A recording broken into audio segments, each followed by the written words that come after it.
Hi, my name is James Adam Tucker, and for the past 35 years, I've been an actor, director, and editor right here in Hollywood. Today's topic I want to talk about is shot list. A lot of people, when they're starting out, this is something they overlook. They don't really think about. They don't think it's really necessary. They'll do it, on the set. They may make a few notes on the edge of the script.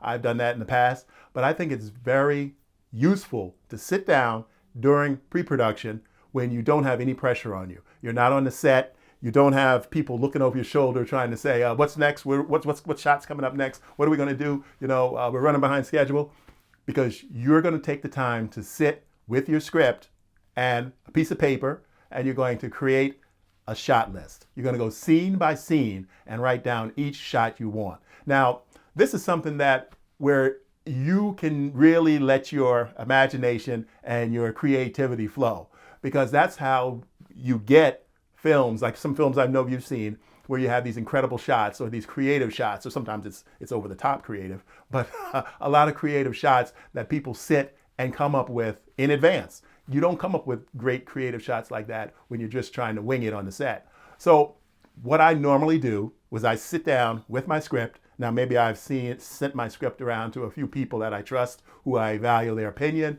I got some feedback. Maybe I've even gotten some feedback from some of the actors, and some of that feedback was great, so I implemented that, and I think the script is at a point where I'm ready to shoot it.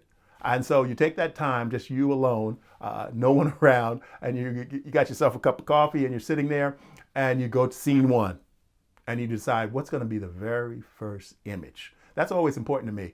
And I look at movies, and I'm always fascinated to see, especially a movie that I've been anticipating to see, or I really wanted to see. I always wonder what the very first image is going to be. And so that's where you sit, and you sit with your piece of paper, and you decide what's the very first image I want my viewer to see, to set the mood, to set the style, whatever you decide to do, something creative.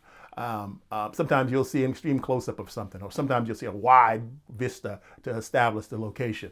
So that's all up to you. And that's when you're sitting alone and you have your piece of paper and you're creating your shot list. And just go scene by scene and decide what shot you will get.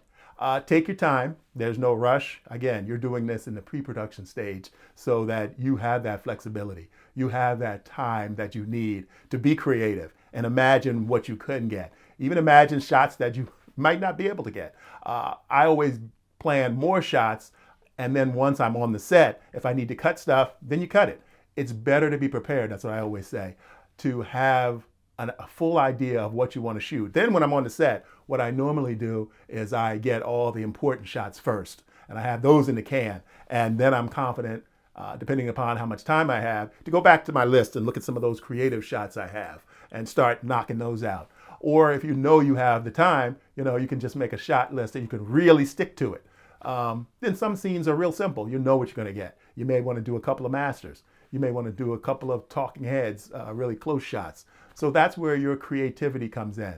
So really think about doing a shot list. Go on the internet and look it up and get some examples of how people have created their shot list in the past. And it can be just as simple as writing the words out on a piece of paper. Shot one, I'm going to get a close-up of the doorknob as the main character reaches in and opens the door.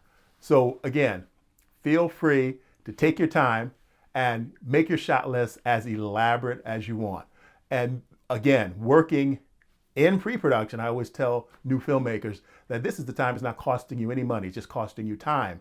But that will really pay off on the set when you're shooting and things start happening. And you may get a little bit flustered. Some things are going awry, but you've got your shot list there as your little confident cheat sheet on what I'm going to do next. So plan, and then on the set, if you need to cut stuff, cut it.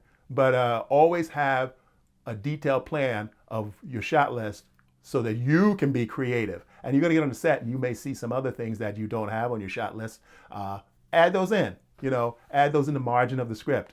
Add them to your written out shot list. So take your time, go through a shot list and give it a try beforehand.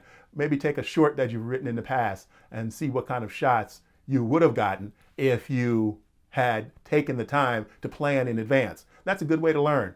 Look at something that you shot in the past and say, oh, well, I could have got this, I could have gotten that, I could have gotten this.